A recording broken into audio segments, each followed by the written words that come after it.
Pues muchísimas gracias a todos por asistir. Sé que es la hora de la siesta, intentaré que nadie se duerma, pero no puedo prometerlo tampoco.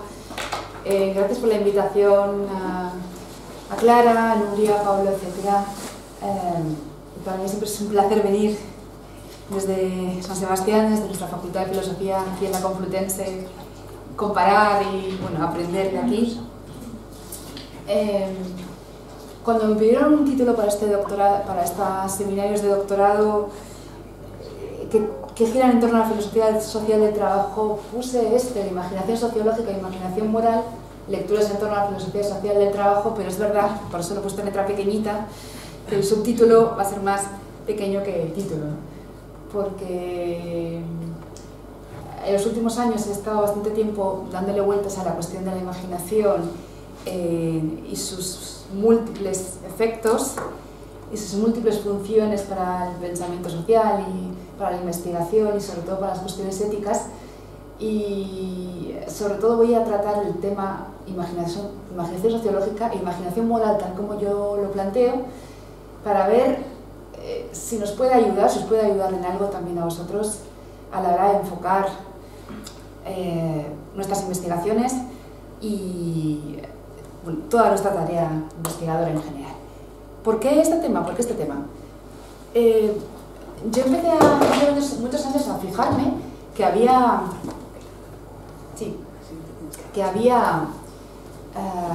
muchísimos autores que subrayaban esta misma idea. Lo he sacado aquí de Elaine Scarry, pero muchos autores repetían esta idea, que somos propensos a hacer el mal de todo tipo, todos los males, porque somos incapaces de imaginar realmente los efectos de esos males sobre las personas que las sufren. Nos negamos a imaginarlo y tampoco estamos con la sensibilidad habitualmente para hacer esa labor de imaginación, ¿no? En positivo también encontré a Shelley, al poeta Shelley y a otros muchos que decían que una persona, para ser verdaderamente buena, tiene que tener una gran imaginación, tiene que tener la habilidad de ponerse en la piel de los otros, de pensar en los efectos que sus acciones tendrían, sus palabras, sus acciones, sus omisiones tendrían en los otros. Y entonces empecé a darle vueltas a la idea de qué papel instrumental juega la imaginación en nuestra vida ética, tanto a nivel descriptivo como en las teorías éticas que ha habido. Porque mi experiencia como estudiante de filosofía en la antigua Zorroaga, San Sebastián, y después en los másters y demás trayectoria académica, era que el tema de la imaginación no tenía demasiado protagonismo en general en la historia, o en todo caso no tenía protagonismo a la hora de definir o redefinir la razón y desde luego la razón práctica. Pero en los últimos años, en cambio, las ciencias cognitivas y gran parte de la filosofía contemporánea, desde la filosofía de la mente, la filosofía de la psicología, la estética, la epistemología modal, etcétera, sí que han tratado mucho este tema y han redefinido también lo que es la imaginación, ¿no? Porque tenemos la versión clásica, si queréis, de Kant, en esa idea de que la imaginación es la facultad de hacer presente aquello que está ausente, la facultad de la representación, y esa taxonomía famosa de Kant entre la imaginación productiva y la reproductiva. Pero muchos autores contemporáneos plantean otro tipo de taxonomías, y una de las que más me interesa, una de las más funcionales, yo creo que es la que divide la imaginación en perceptiva o sensorial e imaginación proposicional. Es decir, no imaginamos siempre con imágenes.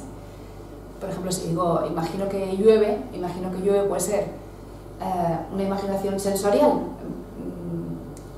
Represento mentalmente o visualizo la lluvia que cae, o simplemente una imaginación proposicional. Imagino que llueve, supongo que llueve. No hace falta que visualice nada, ¿no?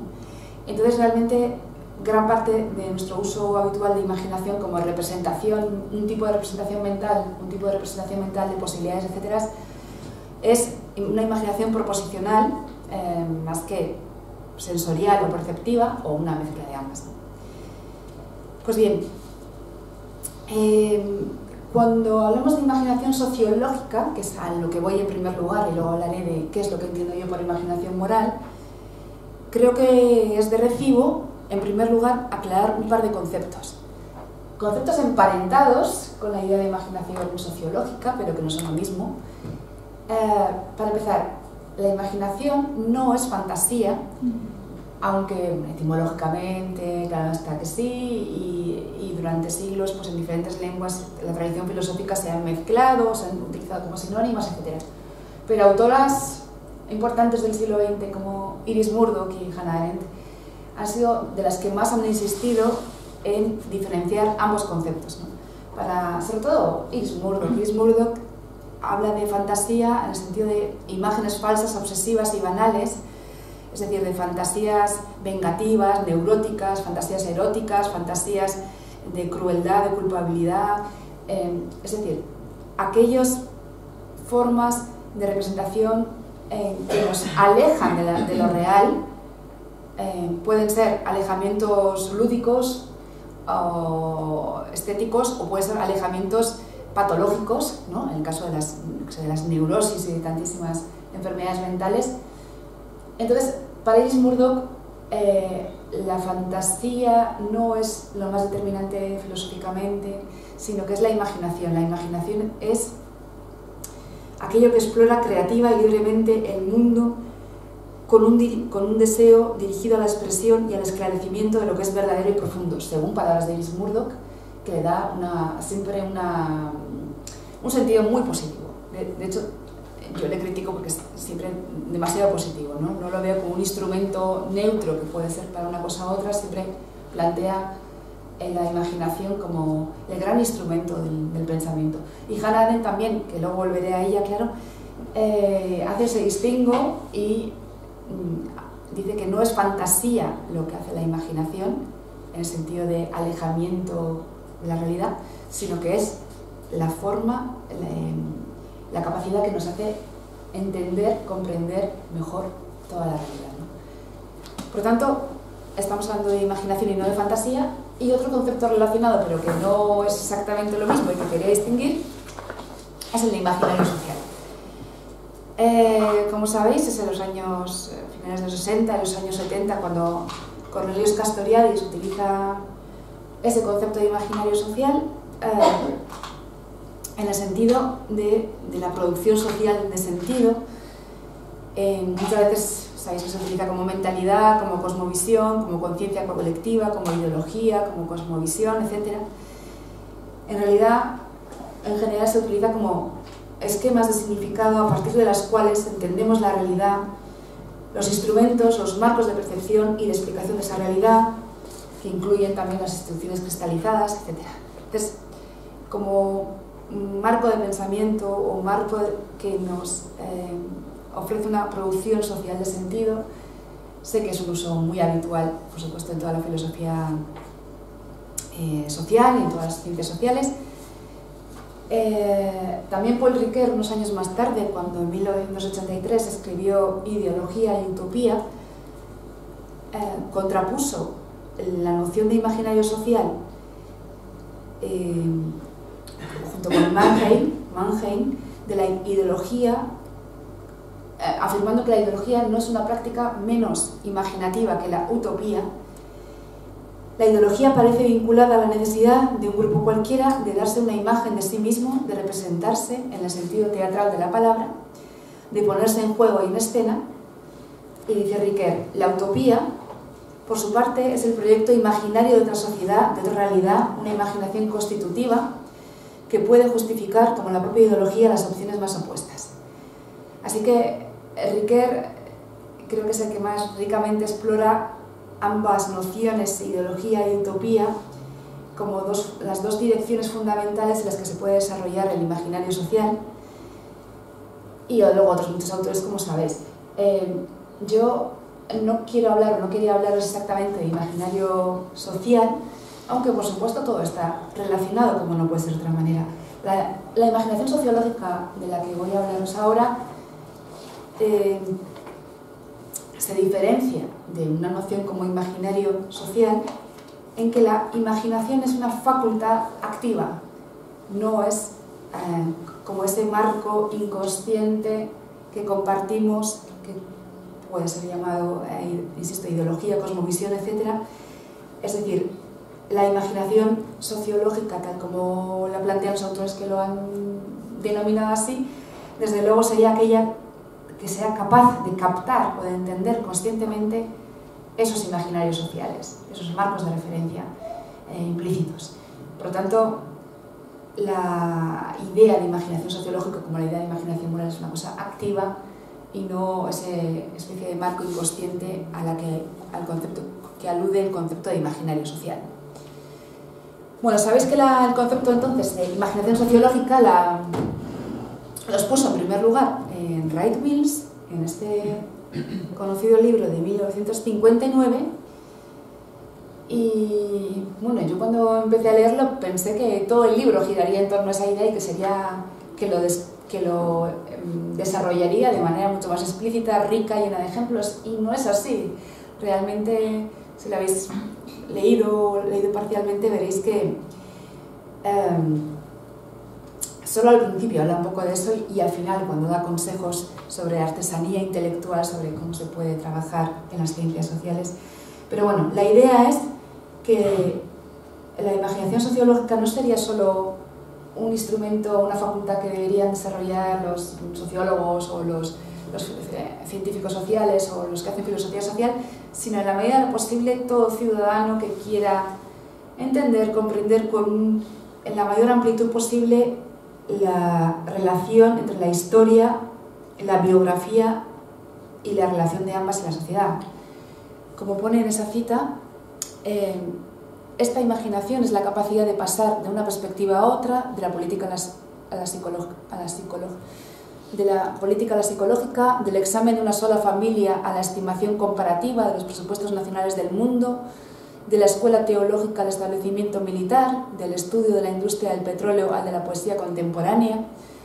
Es la capacidad de pasar de las transformaciones más impersonales y remotas a las características más íntimas del yo humano y de ver las relaciones entre ambas cosas. Detrás de su uso está siempre la necesidad de saber el significado social e histórico del individuo en la sociedad y el periodo en que tiene su cualidad y su ser. Eso es básicamente la idea que plantea Wright Mills. Luego da ejemplos de cómo estudiar el desempleo, la guerra o el matrimonio o la vida urbana y cómo estudiar, intentar comprender cualquiera de esos fenómenos implica, por lo tanto, relacionar la biografía de las personas concretas de carne y hueso con toda esa estructura. Digamos que es lo típico de lo micro a lo macro o de lo macro a lo micro, pero de manera mucho más sutil y con redes de significado que veis, creo que ejemplifica bien ahí, mucho más amplias, ¿no?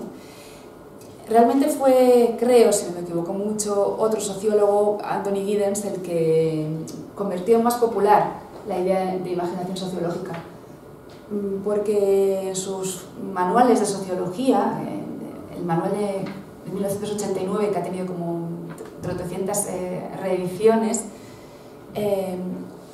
retoma a Wright Mills y dice que realmente aprender a pensar sociológicamente, en otras palabras, usar un enfoque más amplio, significa cultivar la imaginación. Como sociólogos, tenemos que imaginar, por ejemplo, cómo experimentan el sexo y el matrimonio aquellas personas, la mayoría de la humanidad hasta hace poco, quienes el amor romántico les es ajeno e incluso les parece absurdo. Estudiar sociología no puede ser un proceso rutinario de adquisición de conocimiento. La imaginación sociológica nos pide, sobre todo, que seamos capaces de pensar, distanciándonos de las rutinas familiares de nuestras vidas cotidianas, para poder verlas como si fueran algo nuevo. Y pone el ejemplo sencillo, dice, cualquier cosa, por ejemplo el acto de tomar café, puede ser estudiado, investigado o mirado con una imaginación sociológica. ¿Eso qué significaría? Pone, por ejemplo, 4 ramificaciones que el mero hecho de beber café puede ser profundizado, ¿no? Dice, por una parte, el café no es solo una bebida, tiene un valor, sino que tiene un valor simbólico como parte de unos rituales sociales cotidianos. Con frecuencia, el ritual al que va unido el beber café es mucho más importante que el acto en sí. Entonces ya ahí nos lleva a estudiar el tipo de ritual social que es beber café. En segundo lugar, el café es un tipo de droga. que contiene cafeína, lo cual es un efecto estimulante en el cerebro. Sin embargo, en nuestras sociedades no es percibido como una droga. Entonces, eso, por ejemplo, nos puede conducir a estudiar en qué tipo de culturas, qué tipo de bebidas o sustancias estimulantes son consideradas drogas aceptables o no socialmente. Por ejemplo, otra línea de imaginación sociológica, ¿no? En tercer lugar, por ejemplo, el acto de beber café nos lleva, desde luego, a toda una serie extremadamente complicada de relaciones sociales y económicas que se extienden por todo el mundo. Los procesos de producción, transporte y distribución de esta sustancia requieren transacciones continuadas entre personas que se encuentran a miles de kilómetros de quien lo consume. El estudio de esas transacciones globales constituye una tarea muy importante de la sociología, ¿no? Entonces, todas las líneas de producción, distribución, todas las formas de trabajo que implican eso, sería por supuesto otra línea evidente de imaginación sociológica por ahí. Y en cuarto lugar, dice Anthony Giddens, también tenemos que entender que el acto de beber una taza de café tiene una historia detrás, y podemos ir hacia esa historia, hacia el desarrollo social y económico de cómo empezó a extenderse el café.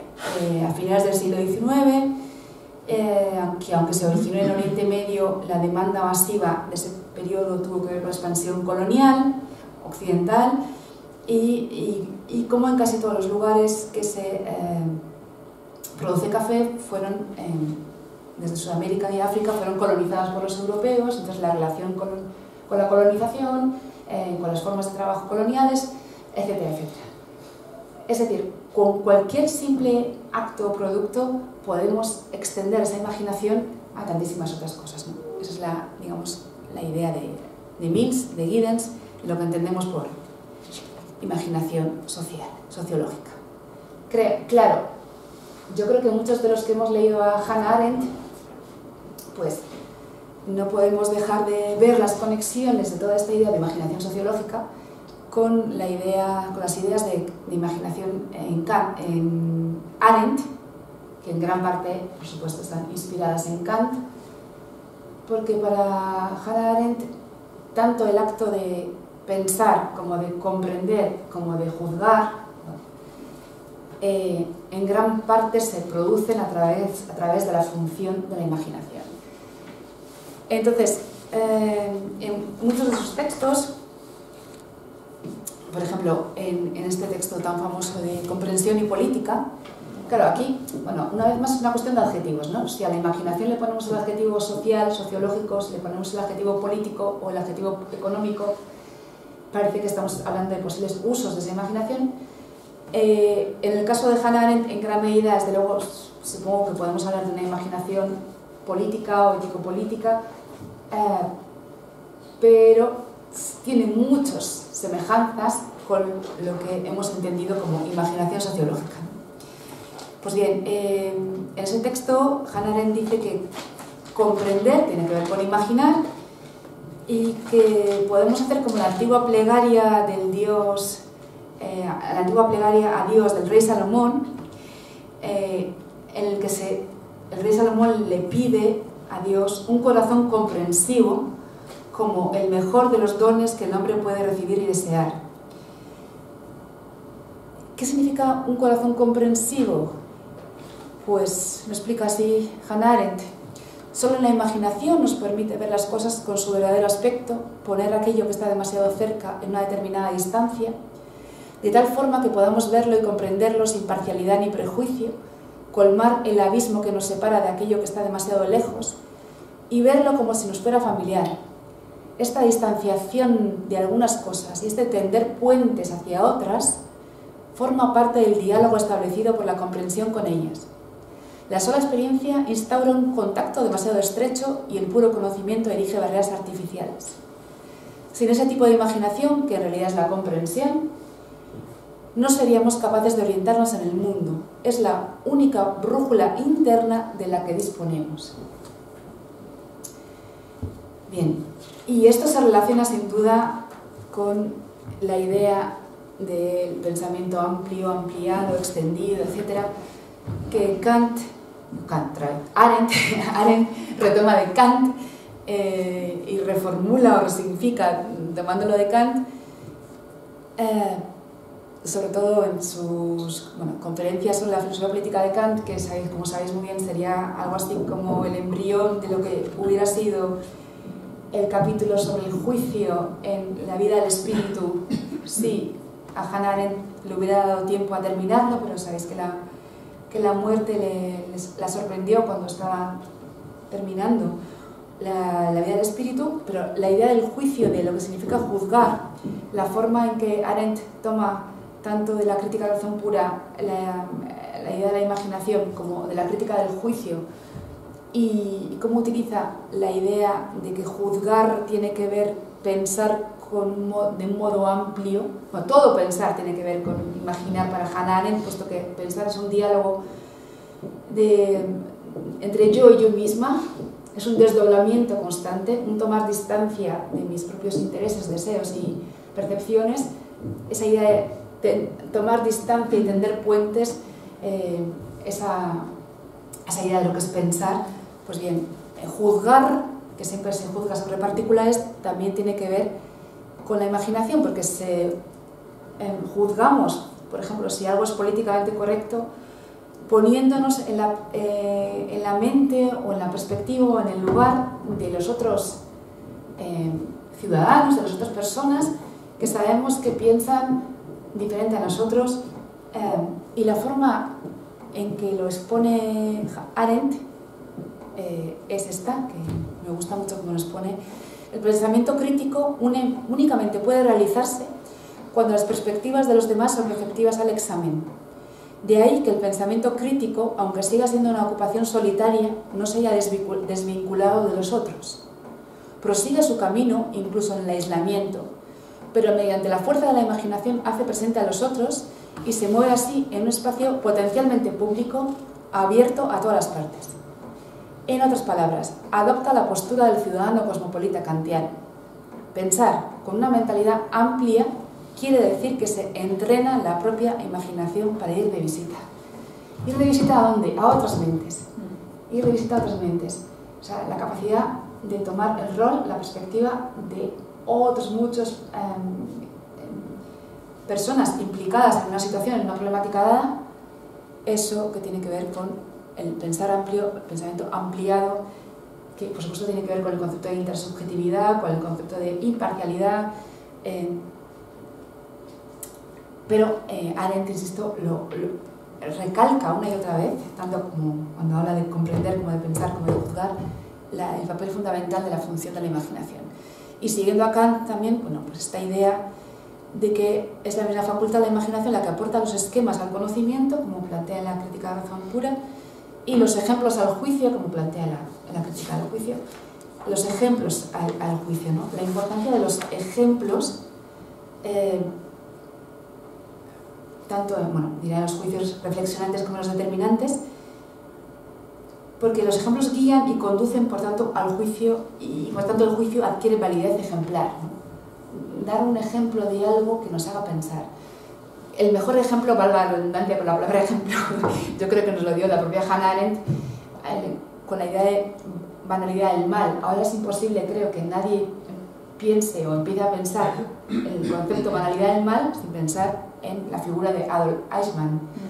Aunque sea para criticar, aunque sea para sostener que no es el mejor ejemplo tal vez de banalidad del mal, que por ejemplo los espectadores de esos males, de esas atrocidades, el mero espectador, por ejemplo, igual podría ser un mejor ejemplo de banalidad del mal.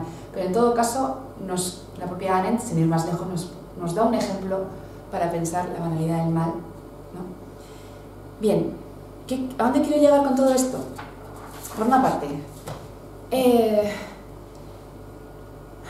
¿cómo, si la imaginación en este sentido sociológico, mentalidad amplia, imaginación ampliada, imaginación política, como los muchos adjetivos que queremos ponerle, pero como esa facultad que puede ser entrenada, que puede ser fortalecida, que puede ser hinchada, ¿cómo utilizarlo, cómo fomentarlo desde la pedagogía?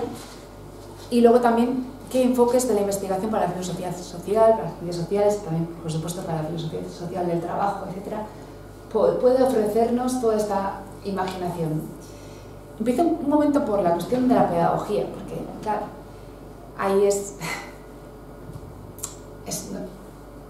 sustancial empezar por ahí, ¿no? Muchos de los que estáis aquí sois profesores o algún día lo seréis, saber, ¿no? Yo, por ejemplo, cuando las veces que he dado filosofía política 1 en la Facultad de Filosofía de San Sebastián, que es una introducción general a la filosofía política, tal, una de las primeras preguntas que hago a los alumnos es, no sé, coger cualquier cosa, un vaso, un bolígrafo y tal, y decirles, queridos alumnos, alumnas, por favor, unirme este bolígrafo con la política. Buscarme las líneas, los lazos, las uniones de este bolígrafo o este vaso de agua de plástico con la política, o con el derecho, o con la ética. O sea, ¿qué problemas éticos hay detrás de la fabricación, diseño, distribución, regulación, legislación, etcétera, que hay detrás de este bolígrafo, por ejemplo? O simplemente mirar por la ventana, bueno, ahora no veo el paisaje que hay, pero imagino que hay un paisaje de jardín y coches y cosas así. Mirar por la ventana y decirme, ¿dónde veis la política por la ventana? ¿Ven edificios, coches, plantas, jardines? ¿No? O sea, ¿qué es unirme cualquier cosa que veis con la política, o si queréis con la ética, o si queréis con la economía, con el derecho, relacionarlo, ¿no? Es una manera, digamos, de, supongo que es fomentar la imaginación sociológica como hemos hecho hasta ahora, ¿no? Pero bueno, en cuanto a teóricos de la pedagogía, es verdad que John Dewey es, a finales del siglo XIX, desde finales del XIX, el gran expositor de todo esto, ¿no?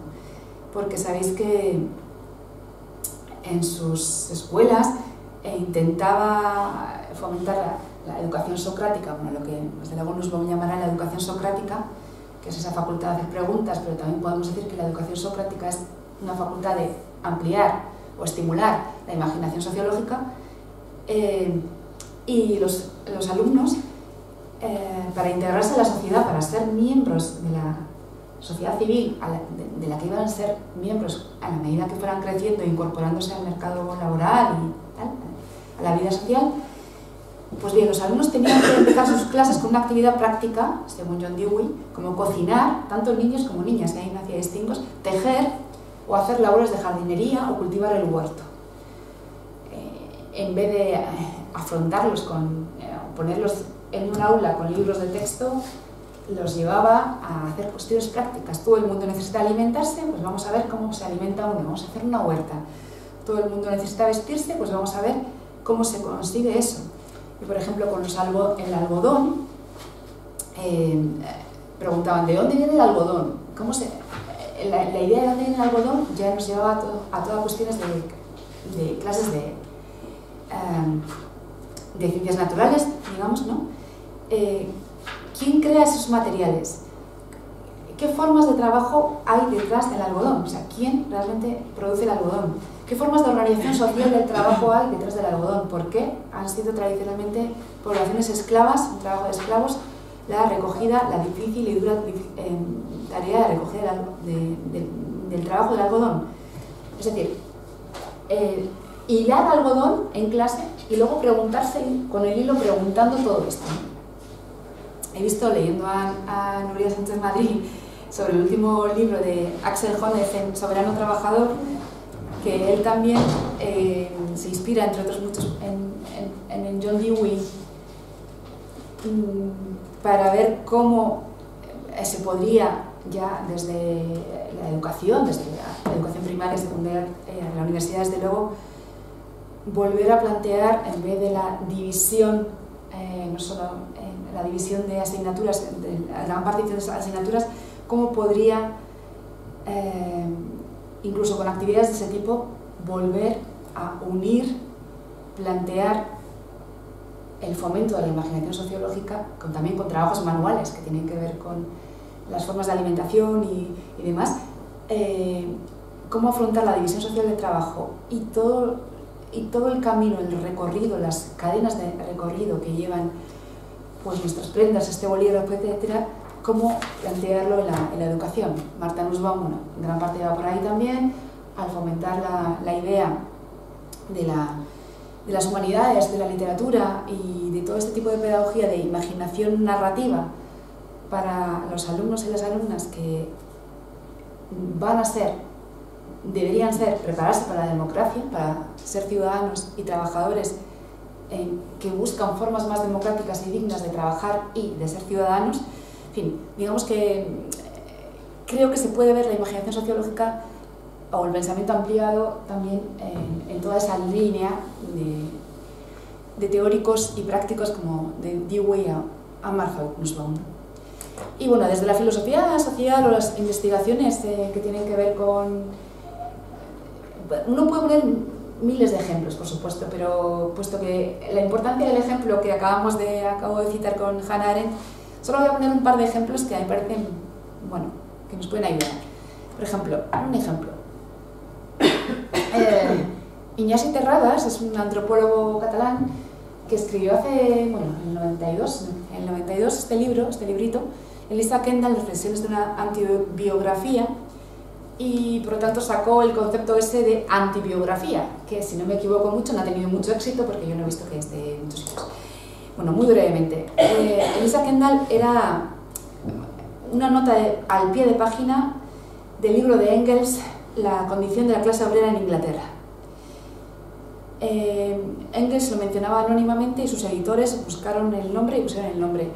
Era una joven costurera de 18 años que se suicidó arrojándose al río por las terribles condiciones laborales, ¿no? Tenía 4 hermanas, todas intentaban sobrevivir cosiendo ropa a precios irrisorios, adquirió una deuda tremenda que no pudo pagar, 3 chelines que era imposible de conseguir, y al final se suicidó porque no podía afrontar todo eso. Bueno, Engels ya había escrito sobre eso, ¿no? Sobre la degradación física de las muchachas, en los talleres de confección de Londres, curvaturas de espalda, deformaciones de los hombros, flacidez, delgadez, realmente unas condiciones tremendas. Pues bien, ¿qué es lo que hace la antibiografía? Iñasi Terradas dice, no tenemos más datos, excepto lo que salió en el periódico en aquella época, estoy hablando de 1844, 1844, sobre quién era Elisa Kendall, pero podemos estudiar, ver todas las condiciones laborales y sociales que hicieron posible que Elisa Kendall fuera tan insignificante en su tiempo, ¿no? O sea, no podemos escribir su biografía, pero sí su antibiografía, esa es la idea. La antibiografía es esa parte de vacío, negación biográfica, pero susceptible de revelarnos aspectos importantes del trato que una civilización tiene con las personas concretas. Este reverso aparece precisamente en las vidas menos visibles biográficamente, y sin embargo más patentes y significativas en su imposibilidad biográfica, en su antibiografía. Bien, entonces digamos que él utiliza la imaginación sociológica, económica, como queréis adjetivarla, para ver todas las condiciones que hicieron que solo podamos hablar de una antibiografía en los casos de las miles de Elisa Kendall que hay en la historia y que siga habiendo. Otro ejemplo, sobre economía feminista. Mira que hay 1000 maneras teóricas y sesudas de hablar de economía feminista, por supuesto. Pero aquí tenemos a la periodista, socióloga, no está muy claro, pensadora, vamos, Catherine Marsal, que condensó en un ejemplo, en una pregunta, todo el sustrato, todo el jugo inmenso de los planteamientos de la economía feminista, ¿no? Bueno, dice esa frase, ¿cómo llegamos a tener nuestra comida en la mesa? Esta es la pregunta fundamental de la economía. La respuesta clásica del liberalismo de Adam Smith, pues lo tenemos en la mesa porque el carnicero, el cervecero o el panadero buscan su propio interés, por dinero, les interesa y por eso lo tenemos. Pues la pregunta, digamos que utilizar la imaginación para enfocar toda la cuestión en una sola pregunta, digamos, ¿no? Resumirla ahí, en el poder del ejemplo. ¿Quién le hacía la cena a Adam Smith? Bueno, sabéis que no se casó, que vivió toda la vida con su mamá, y su madre, Margaret Douglas, es la que le hacía la cena. No está muy claro, no me queda muy claro si tenían, supongo que si sirvienta, y la sirvienta la que más bien hacía, eso no lo pone, y no sabemos el nombre de la posible sirvienta, sí que sabemos que es su madre, desde luego, quien estaba siempre atenta a cuidar a su hijo. Y entonces la cuestión es que todo el imaginario social del homo economicus, que se ha formado como el marco de comprensión sobre este tema, nos hace que si preguntamos por qué le hacía a la cena Margaret Douglas a su madre, el mismo marco nos lleva a responder que lo hacía por amor, digamos, o porque creía que es su obligación, pero nos lleva a responder el marco que también lo hacía por autointerés, de manera que la idea es que todo el mundo actúa según sus propios intereses, y responder que su madre o cualquier cuidadora, cualquier mujer que hacen los trabajos de cuidado, de limpieza y los reproductivos, el marco que nos ofrece la visión del homo económicos es que todo el mundo actúa por intereses. Entonces, lo difícil que es salirse de ese marco, ¿no? Entonces, la imagen o la pregunta, antes de Elisa Kendall y ahora de la señora Margaret Douglas, pues creo que son buenos ejemplos de imaginación sociológica. Ahora, dejarme unos minutos más, porque todavía no he llegado a la imaginación moral y lo voy a hacer muy rápidamente. Entonces, si la imaginación sociológica o política o económica o el adjetivo que queréis ponerla es esta gran capacidad de ampliar, de pensamiento ampliado, de poder relacionar tantas cosas, ¿qué es lo que puede aportar o qué es lo que entiendo por imaginación moral? Rápidamente. Cuando yo empecé a pensar sobre esto me di cuenta que, no en castellano, no en lengua hispana, pero sí en la literatura académica anglosajona, el concepto moral imagination se utiliza desde los años 80-90 en un montón de textos con un montón de significados. Con este tipo de significados que veis aquí, muchas veces tiene que ver con la mayor penetración, comprensión, visión, sensibilidad, morales en general. Y lo que yo hice al pensar mucho sobre eso y leer mucho sobre eso fue ver, según mi concepto, cuáles son las principales funciones de la imaginación en el ámbito moral. Entiendo ámbito moral por tanto moral o ético, aquí no hago ninguna distinción. Cómo lo utilizamos en nuestra vida moral, pero también cómo lo planteamos como un ideal normativo en la filosofía moral. Desde luego creo que la imaginación en este sentido se utiliza para representar y comparar las posibilidades de acción. Es decir, cualquier ética de la responsabilidad no tiene ningún sentido, cualquier planteamiento de responsabilidad no tiene sentido sin capacidad de plantear diferentes escenarios, diferentes vías de acción y diferentes consecuencias, y diferentes impactos a diferentes personas y diferentes víctimas según lo que hagas, ¿no? Entonces, digamos que la representación mental de las posibilidades de los diferentes escenarios para cualquier heurística del temor o de principio de responsabilidad es fundamental. Reencuadre. Lo que hace la imaginación es, como hemos visto en el caso del imaginario social, plantear que una cosa se puede ver como otra cosa todo el rato, ¿no? Un filete puede ser, qué comida más rica, o puede ser un animal muerto. No es lo mismo encuadrar o reencuadrar un filete como comida o como un animal muerto, con todas las implicaciones que tiene cada encuadre, ¿no?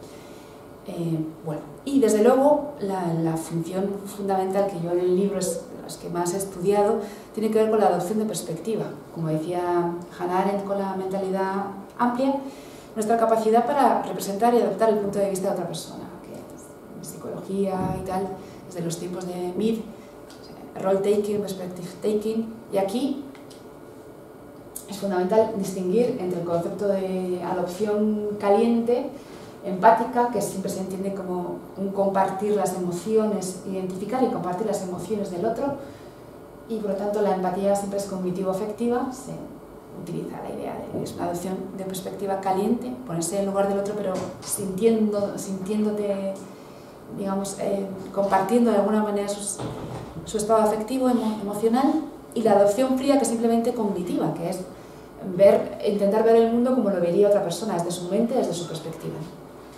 Vale, también rápidamente. Entonces, mi idea de imaginación moral tiene que ver con cómo utilizamos esas funciones para el objetivo ético que me inspiro en Paul Ricoeur, de la idea de que la ética, en sentido muy amplio, muy abarcador, muy holístico, tiene que ver con cuidarse mejor a uno mismo, o sea, plantear una buena vida para uno mismo, cuidar mejor a los otros entendidos como con los que interactúo cara a cara, al prójimo, y desde luego cuidar mejor, aquí todo lo que implica el área de justicia, a las instituciones, a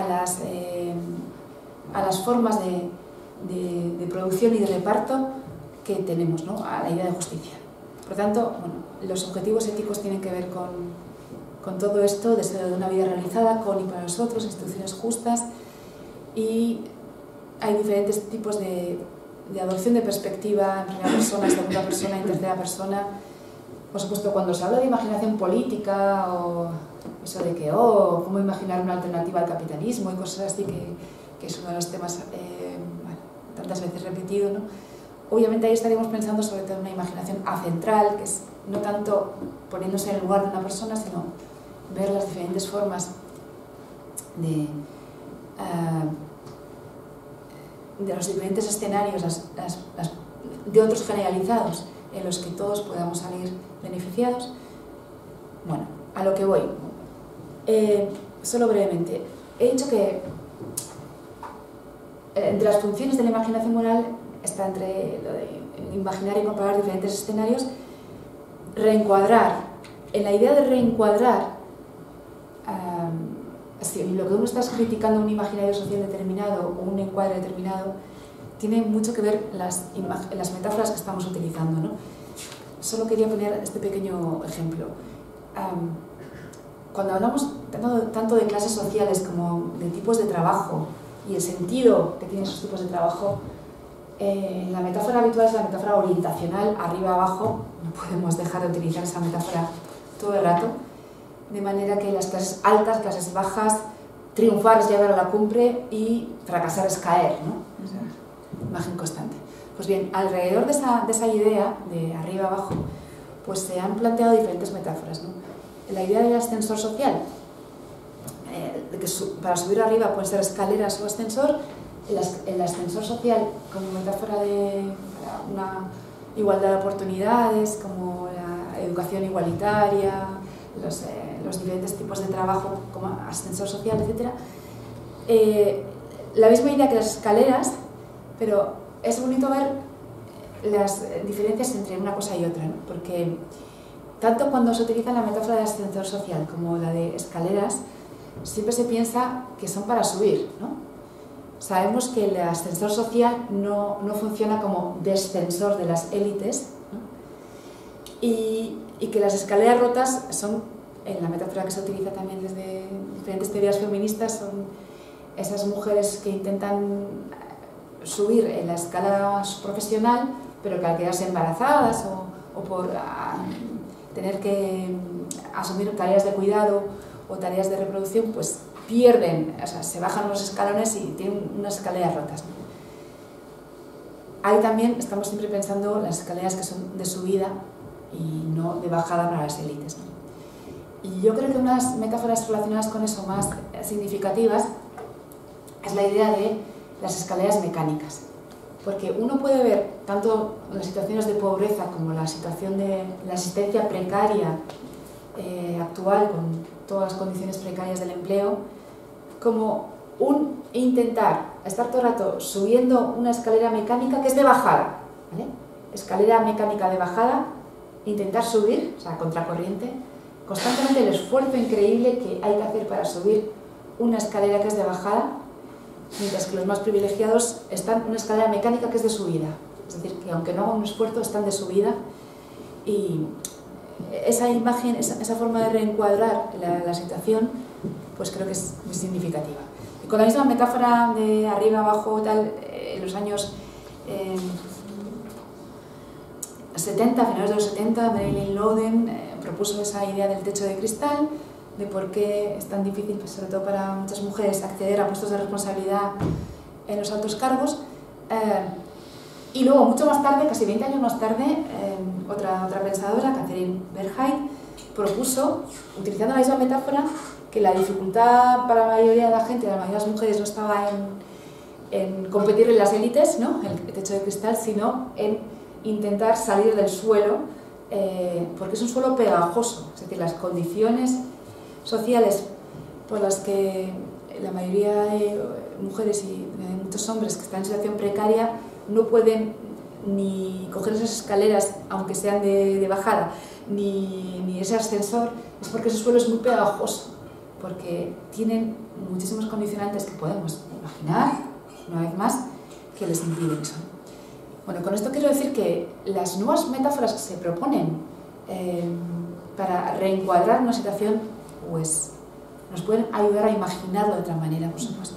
Y la tercera función y fundamental de la imaginación moral, eso de ponerse en el lugar del otro, adopción de perspectiva, que es la función que más he trabajado en el libro, como os he dicho antes, es fascinante ver en toda la tradición filosófico-moral cómo hay como dos grandes líneas que insisten en que la ética, sea como sea, lo caractericemos como lo caractericemos, tiene que ver con la capacidad de ponernos en el lugar de los otros, de descentrarnos, salir de nuestros intereses, la acción desinteresada, que me diría Kant también, salir de nuestro egocentrismo y adoptar la perspectiva de los otros.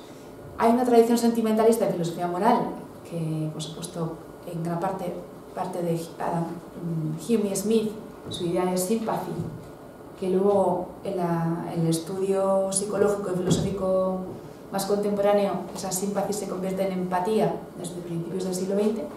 Entonces la idea de hasta qué punto la empatía y los sentimientos morales derivados o relacionados, como la compasión o la indignación o la ira empática y otros sentimientos relacionados, son, digamos, la fuente de justicia, de búsqueda de justicia en todos los ámbitos. Y luego hay otra gran tradición que parte de Kant, y Arendt, como se ha mencionado antes, lo reinterpreta a su manera, y por supuesto Habermas y Kolber y tantísimos otros neokantianos contemporáneos, que es la idea de que realmente no se puede hacer filosofía moral, ni filosofía política, ni filosofía práctica en general, o filosofía social en general, si uno no desarrolla esa capacidad, imaginación sociológica, como queréis llamarlo, de ser capaz, mentalidad amplia, de ponerse en el lugar, en la mente, en las circunstancias, en los zapatos, en la piel, todas las metáforas que hay ahí, de los otros, en la pluralidad de las personas implicadas en un problema dado. Entonces, a mí por lo menos me ha resultado fascinante ver esas dos tradiciones, cómo se critican mutuamente, cómo los cognitivistas racionalistas dicen, la empatía es parcial, nos lleva a ser parciales y lo más importante es la imparcialidad, y cómo los de la tradición sentimentalista le achacan a los de la tradición racionalista y cognitivista, muy bien, la razón práctica, el buen juicio deberá basarse en una razón práctica bien fundamentada, bien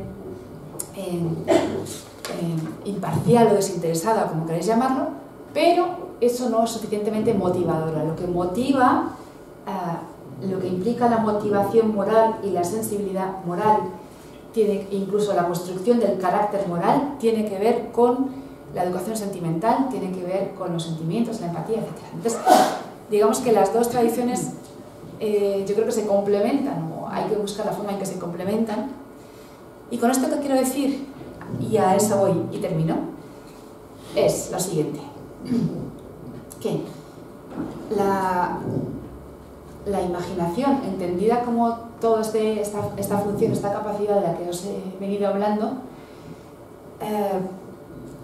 amplía nuestra capacidad de conocimiento, comprensión y nuestra capacidad de juicio, sin duda, pero la imaginación puede ser utilizada para muchos fines, ¿no? Es lo mismo que como cuando se hace alabanzas de la memoria. Qué importante es la memoria histórica, la memoria tal. Sabemos que no, que la memoria tiene que ser selectiva, pero bien, justamente selectiva. Y la imaginación, lo mismo, ¿no? De la misma manera que la inteligencia o la razón instrumental, la imaginación también puede ser utilizada simplemente como un fin instrumental o un fin estratégico, y no con un fin, como dirían Habermas y compañía, un fin comunicativo o un fin dialógico o un fin ético, ¿no? Incluso el ponerse en el lugar de los otros, pues es en todos los cursos de empresariales, por ejemplo, o en entrevistas de trabajo para tantísimos trabajos hay juegos de rol. Digamos que hay muchas formas de suscitar cómo actuarías en un escenario así, si te viene un cliente muy enfadado que te pide tal. Hay, digamos, entrenamientos de juegos de rol para muchos tipos de trabajo y de entrenamiento, digamos, empresarial, y para empleos tan muy bajamente cualificados como ser dependiente en una tienda, que te hacen juegos de rol para contratarte, ¿no? A ver cómo respondes ante diferentes situaciones. Lo que quiero decir con esto es que simplemente la imaginación o simplemente la capacidad de ponerse en el lugar de los otros puede tener muchos fines, ser utilizado de muchas maneras. La conjunción entre los dos tipos, lo que yo he llamado imaginación sociológica y la imaginación moral, o dicho de otra manera, lo primero entendido como imaginación comprensiva y sobre todo comprehensiva, o sea, mentalidad amplia, y la imaginación moral entendida como aquella que nos hace fijarnos en gran medida en los más perjudicados, en los más vulnerables, en aquellos que o sea, adoptar precisamente no el punto de vista general de todos o de todos los implicados por igual, sino fijar la sensibilidad, la vista, a través de procesos empáticos en las partes más desfavorecidas, en las personas más desfavorecidas, en las personas que más sufren, en las personas más, en las víctimas. La imaginación moral que nos permite esa dirección, donde deberíamos enfocar esa imaginación sociológica. Creo que la conjunción de ambas cosas es lo más difícil, ¿no? Pero también lo más valioso. Y desde luego creo que en todo ese trabajo de filosofía social del trabajo, que muchos de los que estáis aquí desarrolláis, en gran medida cuando os fijáis sobre todo en las situaciones de vulnerabilidad, de sufrimiento social, de la asistencia precaria, todo lo que implica eso, creo que estáis dirigiendo esa imaginación moral ahí, ¿no? Y estáis utilizando la imaginación sociológica para ver cómo podemos plantear otro marco, otro enfoque, y utilizando la adopción de perspectiva en ese doble sentido, tanto de cognición fría como de cognición caliente. Bueno, esto es así muy rápidamente lo que os quería contar, algunas cosas que os quería contar. Ya veis que supongo que mi charla se ha alejado bastante de las otras charlas de estos seminarios de doctorado, pero espero que haya tenido cierta originalidad y que os haya interesado en algún grado.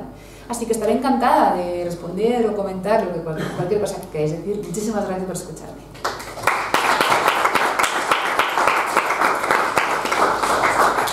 Bueno, pues